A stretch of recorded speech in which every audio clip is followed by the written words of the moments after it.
Olá, boa noite. Aqui quem fala com vocês é o Laurence Garcia, falo aqui da cidade de Uberlândia.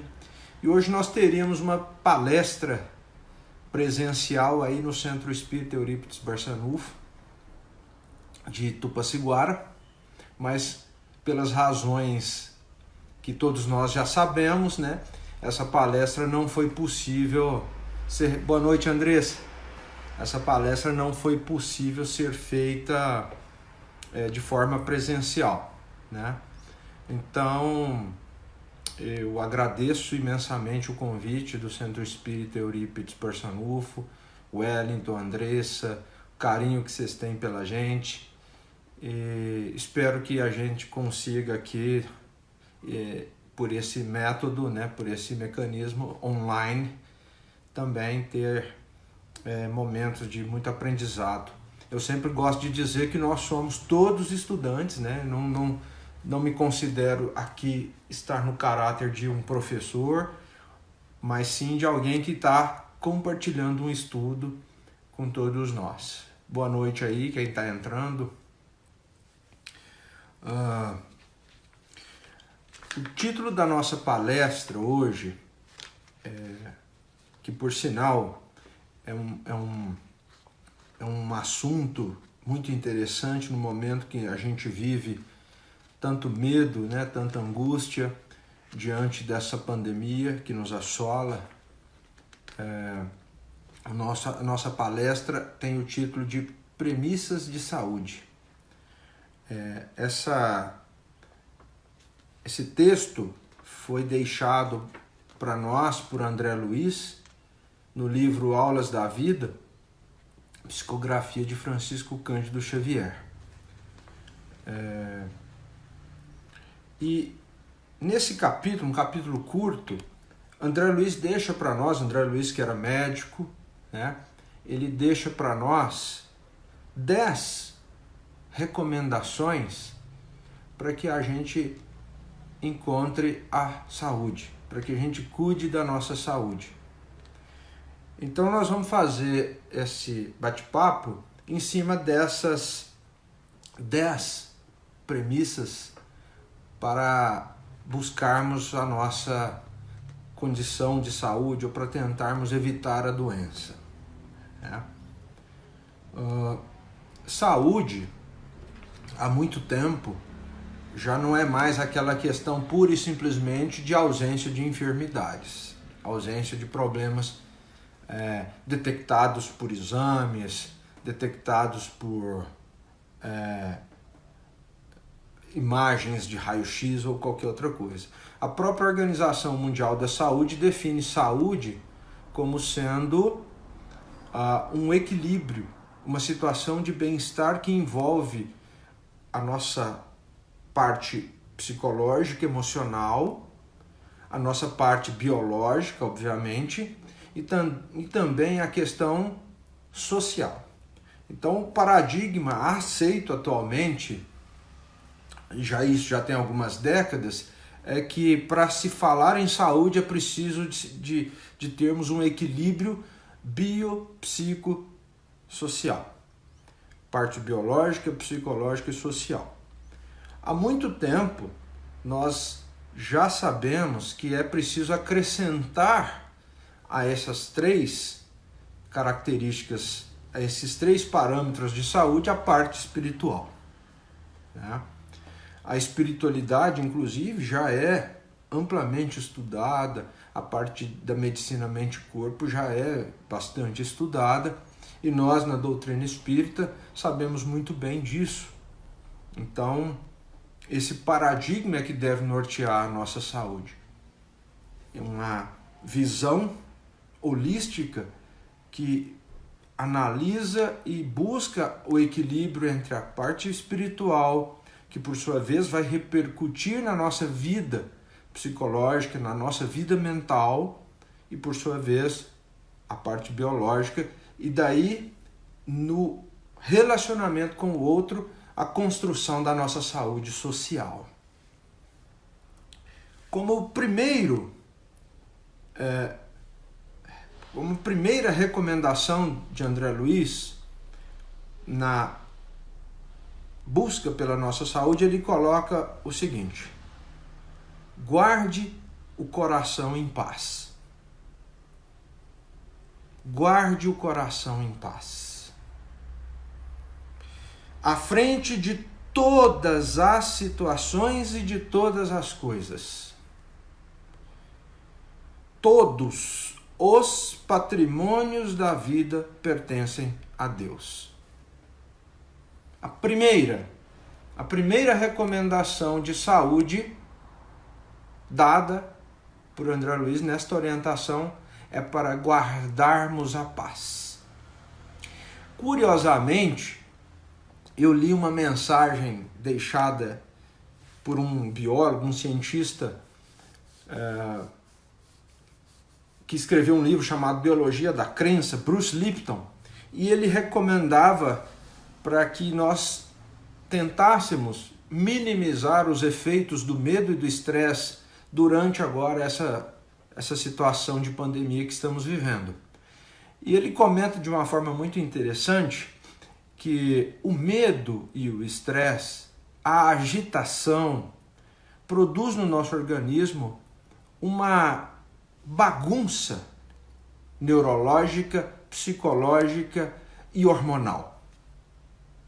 Quando a gente está sob um momento de estresse, de angústia, de medo, nós liberamos um monte de substância na nossa corrente sanguínea, cortisol, que vai alterar várias outras funções, inclusive a função imunológica.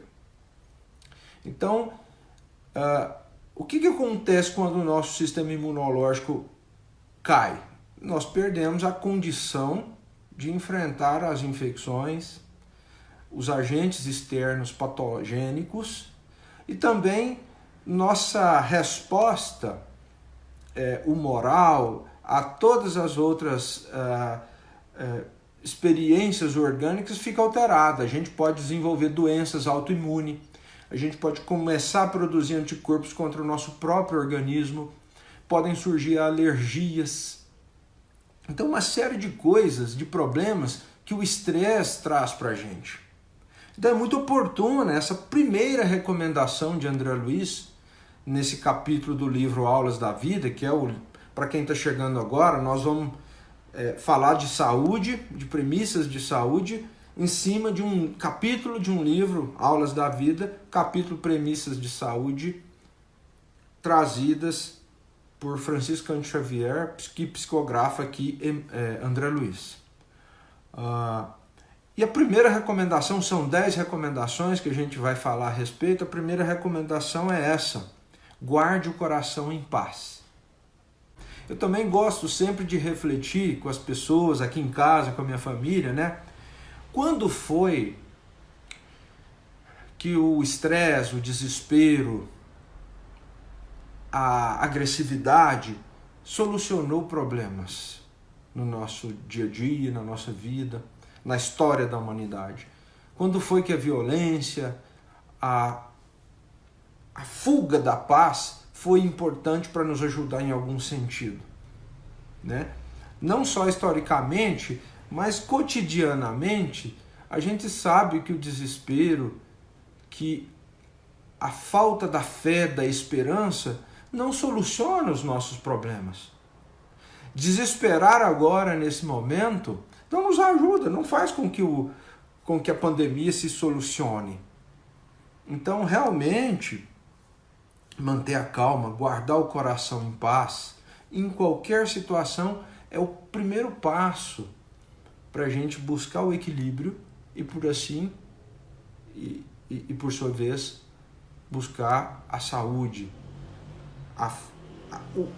o alinhamento dos setores espiritual, mental, biológico, psicológico, e aí refletindo na vida e na saúde social. Depois de buscar essa paz e de tentar essa paz, e aí tem várias coisas que a gente pode fazer nesse sentido para buscar a paz. Ultimamente tem se falado, e com muita urgência mesmo, em meditação, numa atitude de recolhimento que nós devemos fazer, e nos atermos com calma ao nosso interior, aprendermos a respirar. Esse recolhimento ajuda a gente a conectar com o nosso eu mais profundo, e nós que somos espíritas, né, sabemos que às vezes nós somos intuídos o tempo todo para os caminhos certos que a gente deve seguir, e às vezes envolvidos demais com a exterioridade, deixamos de perceber essas recomendações que partem do plano espiritual. Então é importante saibamos meditar. É importante retirar momentos do dia para acalmar, para ficarmos sozinhos, para respirarmos, observar a atenção plena. Tem uma técnica muito interessante que deriva da meditação, que tem um nome em inglês um pouco estranho, mindfulness. E o mindfulness significa, numa tradução talvez um pouco imprecisa, atenção plena. Quando a gente fica atento a várias coisas ao mesmo tempo, a gente acaba não conseguindo absorver tudo isso, todas essas informações, gera estresse, gera agitação mental e desencadeia um processo de adoecimento. Talvez não venha de imediato, mas aquela mente inquieta nos prejudica bastante. Então a meditação, a atenção plena, o mindfulness, nos ajuda a acalmar um pouco, a aquietar a mente, e esse descanso mental é fundamental para a nossa saúde neurológica, psicológica.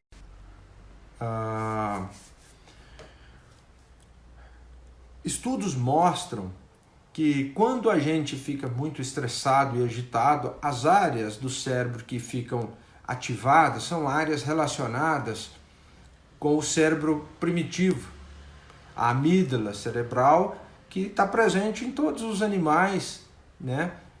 E que nos ajuda a dar respostas de fuga nas situações de perigo ou respostas de luta. É importante que tenhamos a atividade dessa região do cérebro, entretanto ela nos causa muito prejuízo.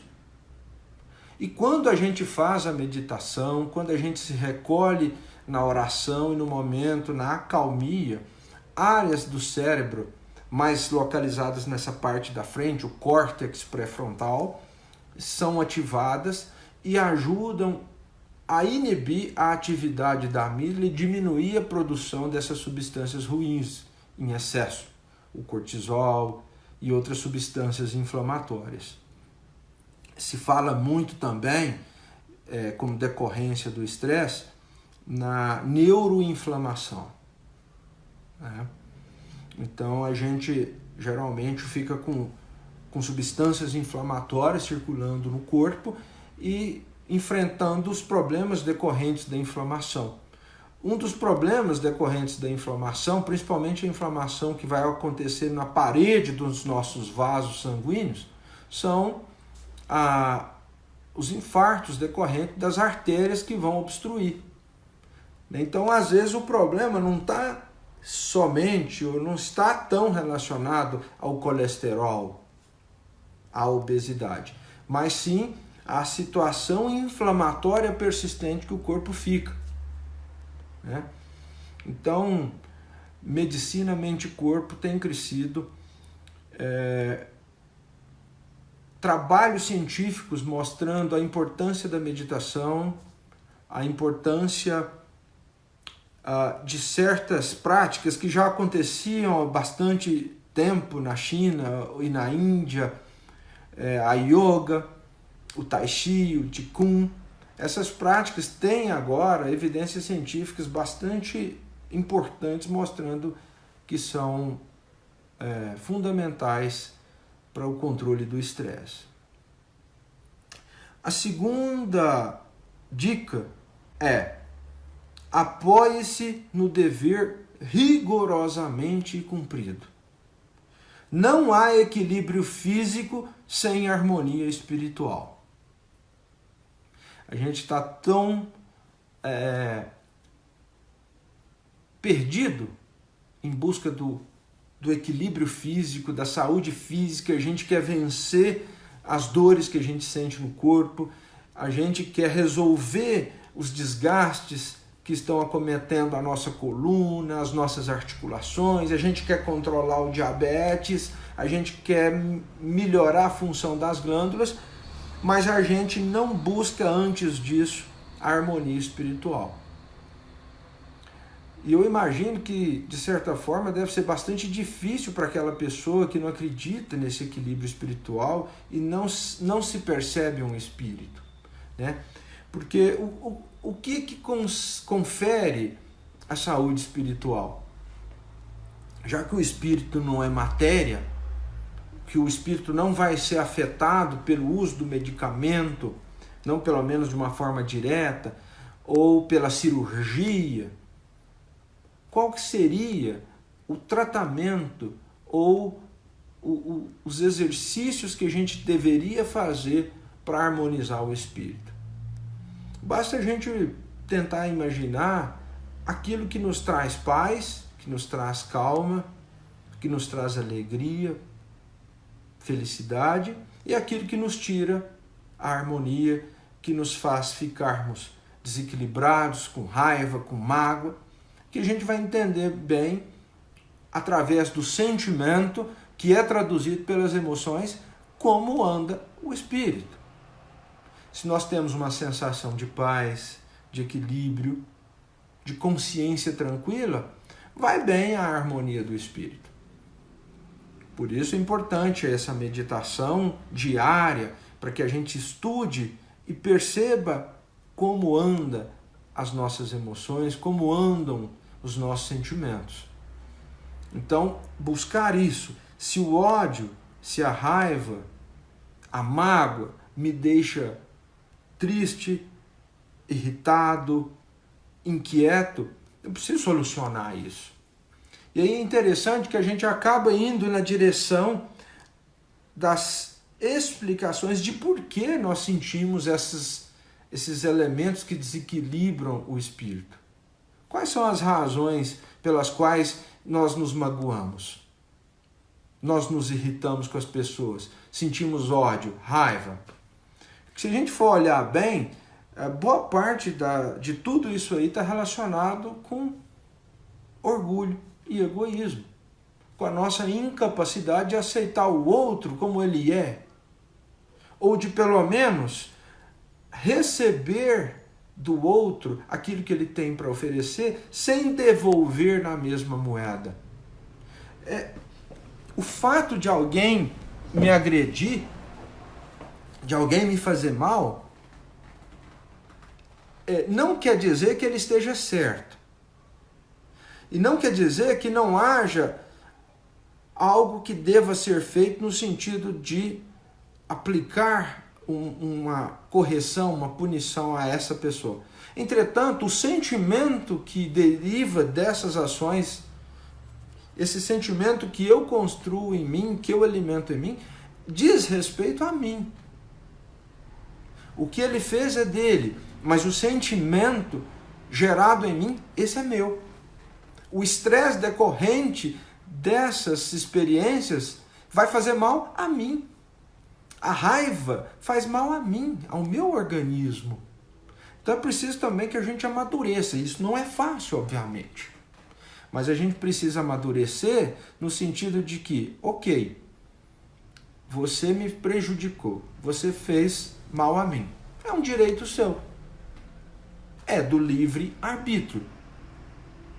Entretanto, eu vou me reservar o direito de manter uma distância agora, para não ser prejudicado novamente, porque a nossa confiança, o nosso relacionamento foi perturbado. Porém, eu comigo mesmo preciso estar vigiando os meus sentimentos para compreender, e aí entra a indulgência, para compreender que o outro não é perfeito, que o outro erra, que o outro ignora muitas coisas. como eu também, porque eu também magoo as pessoas, eu também faço mal às pessoas, mesmo não tendo intenção disso. Interessante, quando a gente observa na literatura dada por Cristo, o Evangelho, as vezes em que Cristo se refere às maldades e às coisas ruins que as pessoas fazem, e ele coloca a palavra ignorância. Não sabem o que fazem, ou não conhecem a Deus, e por isso agem como estão agindo. Então, na verdade, se a gente pudesse filosoficamente aqui dar uma viajada no mal e na violência, a gente poderia dizer, de certa forma, que tudo que é ruim parte da ignorância. Da ignorância nossa, enquanto humanos, em não saber o caminho certo. Na ignorância de estarmos perdidos buscando algo que não tem nada a ver, muitas vezes, com a nossa felicidade, com o nosso bem-estar. Estamos aí vivendo de aparências, vivendo em busca de coisas que não nos alimentam espiritualmente. Talvez essa situação que a gente está vivenciando hoje e que está mexendo com praticamente todo o planeta em relação ao vírus, sirva para nos alertar. Talvez a gente tenha que parar um pouco, aproveitar a quarentena, o isolamento e refletir. Qual o caminho que eu estou dando para a minha vida? E esse caminho vai me levar à felicidade? Ele sustenta? Ele é saudável? É uma oportunidade abençoada e que talvez a gente agora, no momento, não faça ideia do tanto que está sendo importante para o nosso crescimento. Então, repetindo o item 2, apoie-se no dever rigorosamente cumprido. Cumpra o seu dever, use os seus talentos, faça o seu papel. Nós vivemos numa sociedade extremamente interdependente e que eu preciso que o outro faça bem o dever dele. Eu preciso que o médico que vai me operar faça bem feito para dar tudo certo. Preciso que o professor que ensine meu filho na escola o faça bem, para o meu filho aprender bem. Eu preciso das pessoas a todo instante. Estamos aí vivendo um medo por conta dessa incerteza, porque muitos setores da sociedade vão ficar muito fragilizados. E numa rede tão interligada de pessoas, quando um grupo se enfraquece e cai, fatalmente outros vão, e aí uma reação em cadeia. E só a solidariedade, só a fraternidade, só um cuidando do outro é que a gente vai manter esses alicerces fortes. Olha que interessante isso, essa interdependência. Então eu preciso cumprir o meu dever bem, de forma rigorosa. E harmonizar a minha parte espiritual, o meu sentimento. Porque sem esse sentimento, sem essa mente equilibrada, o corpo físico não se equilibra. Não adianta.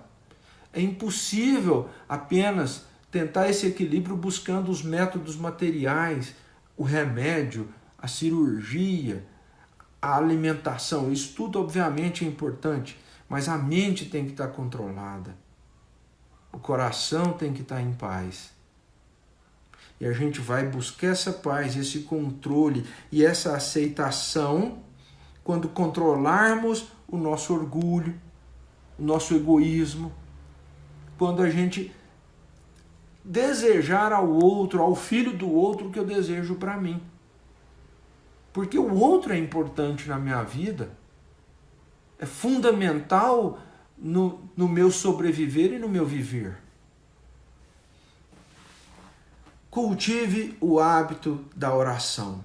A prece é luz na defesa do corpo e da alma. A oração seria a meditação, vamos dizer assim, elevada a um patamar superior. É aquele momento onde a minha atenção é plena, mas para um ser superior ao nosso Criador ou aos seus mensageiros. E nesse momento eu devo, pelo menos para fazer essa oração bem feita, eu devo esquecer tudo ao meu redor e ficar atento a esse bate-papo meu com Deus. É uma meditação? Com certeza. Agora é uma meditação que vai mais além, onde eu tento buscar uma conexão espiritual que transcende e que se direciona para o alto, para sentimentos, para pensamentos e para uma estrutura evolutiva que eu ainda nem sei como é. Quando eu dirijo uma prece a Jesus, eu estou me relacionando, eu estou tentando estabelecer uma conexão com uma alma que está num patamar evolutivo muito acima do meu. E se eu consigo fazer essa conexão, e se eu consigo me abrir para receber essas mensagens desse ser, quanta coisa não vem de lá para cá. Quantas orientações, quanta força não vem de um espírito que, quando veio para nos deixar os exemplos, o que ele mostrou para a gente? Que não há nível de sofrimento que não seja superado. O trajeto que Jesus percorre na Terra, vivendo, ensinando, mas principalmente sofrendo todo tipo de agressão, violência, ultraje, tem numa resultante final dessa mensagem, aquela mensagem que é assim: independente do que você sofra, independente da dor que você sente, independente do que as pessoas fazem com você, calma, mantenha-se na fé, mantenha-se conectado a Deus, que você volta. E é a mensagem da ressurreição. Você supera, você renasce, você renova-se. Você é indestrutível.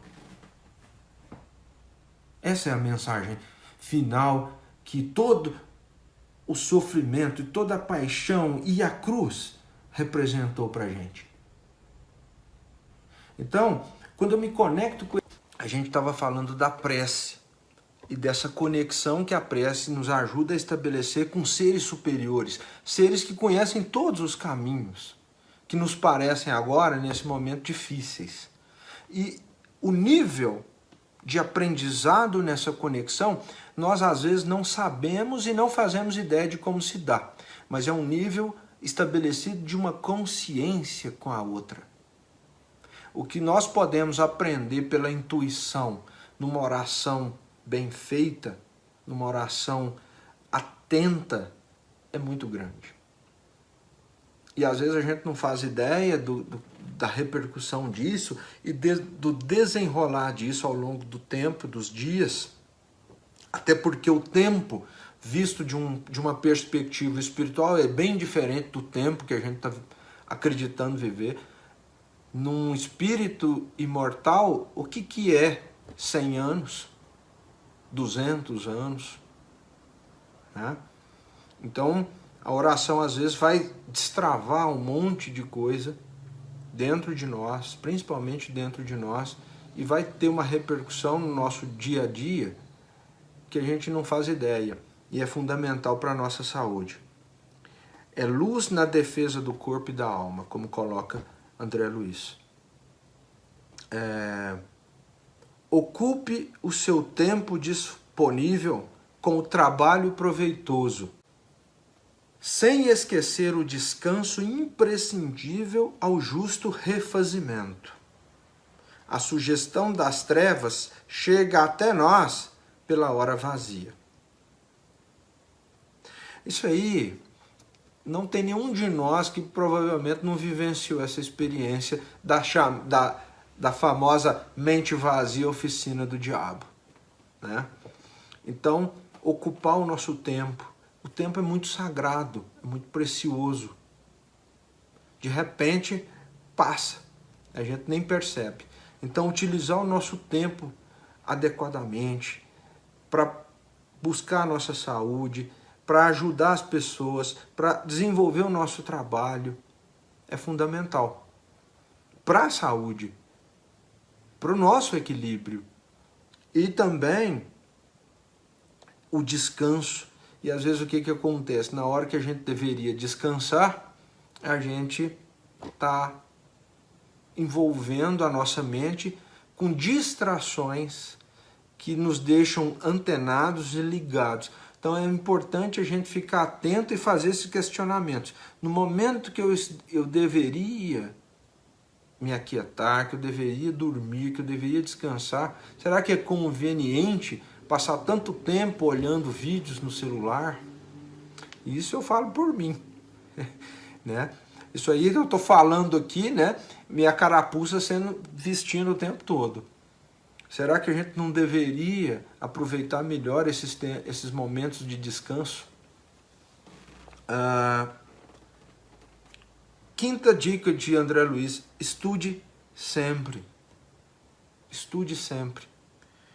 A renovação das ideias favorece a sábia renovação das células orgânicas. E é interessante isso, porque a parte cognitiva, a parte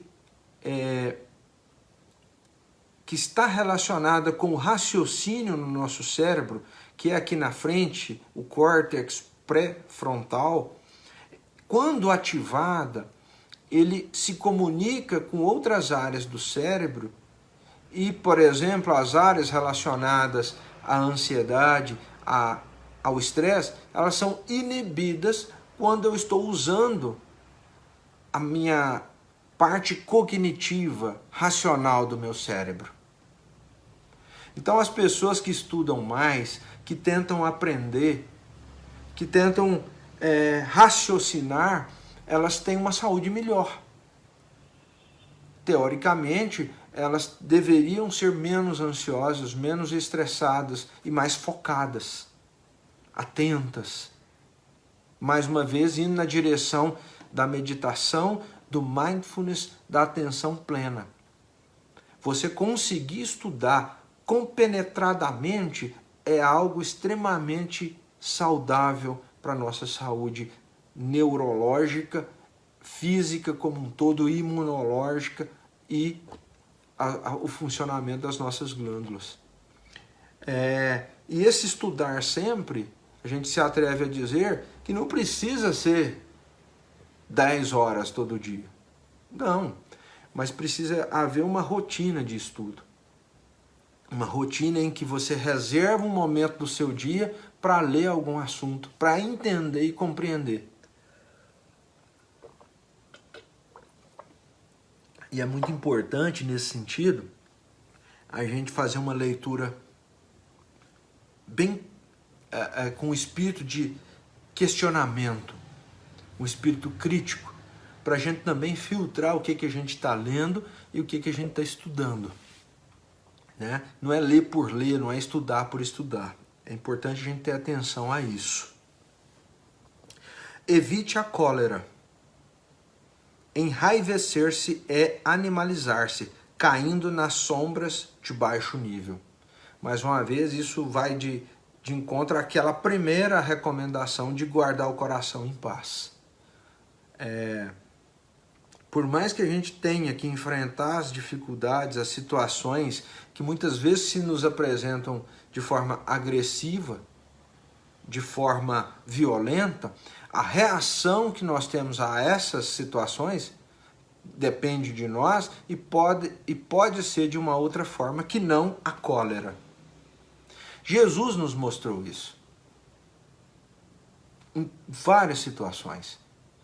E ele recomenda que quando formos ofendidos numa face, ofereçamos outra face. Ou seja, se você é tratado com violência, com agressividade, mostre uma outra face. E ele fez isso naquela situação onde ele é esbofeteado pelo soldado do sumo sacerdote, e ele, ao invés de esbravejar, ele questiona o soldado.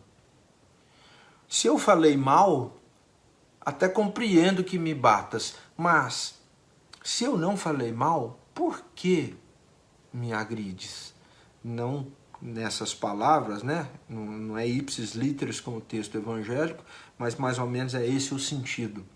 Ou seja, ele não fica calado, mas ele coloca para o agressor uma pulga atrás da orelha. Se você tem razão, se você tem completa certeza de que eu errei, há até uma justificativa para a sua ação. Mas se não, por que fez isso? Por que me agrides? Muitas vezes, quando a gente é agredido, às vezes a gente até dá motivos, né, para isso. Obviamente, a violência não deveria ser o mecanismo de resolução dos problemas. Ainda vivemos uma sociedade num momento em que nós somos violentos. Se não fisicamente, como no passado, somos verbalmente agressivos, mentalmente, então, muito agressivos. A agressividade e a violência ainda é tida como uma forma de solucionar. Mas o Cristo nos deixa uma outra exemplificação, um outro tipo de resposta. E aqui, André Luiz coloca muito bem para a gente: evite a cólera, a raiva. E quando sentirmos raiva, que tenhamos a perspicácia de analisar essa raiva num outro momento e aplicar a ela aqueles elementos que Jesus nos ensinou: a indulgência, a compreensão, o perdão, e principalmente o perdão. Fuja à maledicência. O lodo agitado atinge a quem o revolve. Evitar a maledicência não só é um gesto de indulgência para com o outro, como também uma medida que evita que aquela energia negativa se propague. Então, muitas vezes, a gente não se dá conta de até onde chega os efeitos das palavras que não deveriam ser ditas. Mas é importante imaginar que se estamos submetidos a uma lei de causa e efeito, muito provavelmente, mesmo que esteja esses efeitos distantes de nós, não só em termos de espaço, mas também de tempo, com certeza nós vamos responder por eles. Com certeza nós vamos responder por todos os nossos atos. Então a maledicência, ela pode resultar em consequências muito danosas. Consequências danosas nos planos mentais, espiritual e também no físico. Sempre que possível, respire a longos haustos e não olvide o banho diário, ainda que ligeiro. O ar puro é precioso alimento e a limpeza é simples obrigação.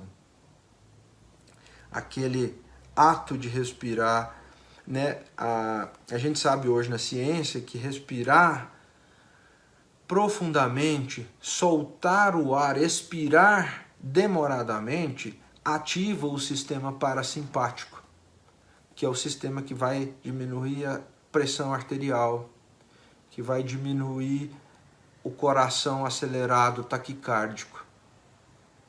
E o contrário vai no outro sentido. Respirar rápido, ofegante,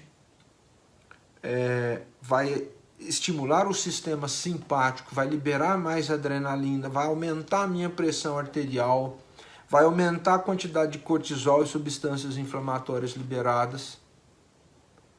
Então vamos ter um monte de repercussão ruim num simples gesto, que é o de respirar adequadamente. Eu lembro quando eu fazia yoga, minha professora dizia: olha, na Índia é interessante ver as crianças quando estão brincando, ofegantes, correndo, pulando, elas de tempos em tempos param para respirar essa respiração mais demorada, né? É algo cultural lá, a meditação, essa questão de respirar, e eles chamam essa energia que entra no nosso organismo através da respiração de prana.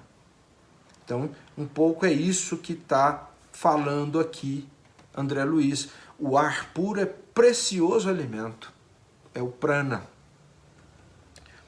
Nona recomendação, estamos caminhando para o fim: coma pouco. A criatura sensata come para viver, enquanto a criatura imprudente vive para comer, né?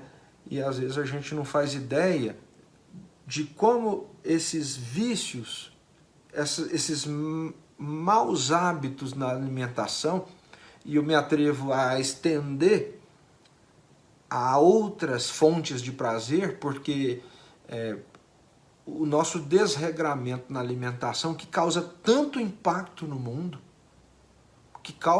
porque para a gente produzir o alimento, um monte de coisas tem que acontecer, um monte de processos tem que acontecer.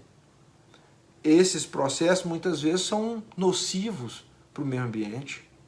Esses processos que vão fazer a comida chegar na lanchonete são poluentes, geram uma alteração em toda a cadeia social, econômica no mundo. Estava vendo um vídeo sobre o início, né, dessa pandemia lá na China, e uma coisa que me chamou muita atenção foi que na década de 70, 80, aquele país viveu um momento muito complicado, uma população enorme, mas com fontes de alimentação escassas.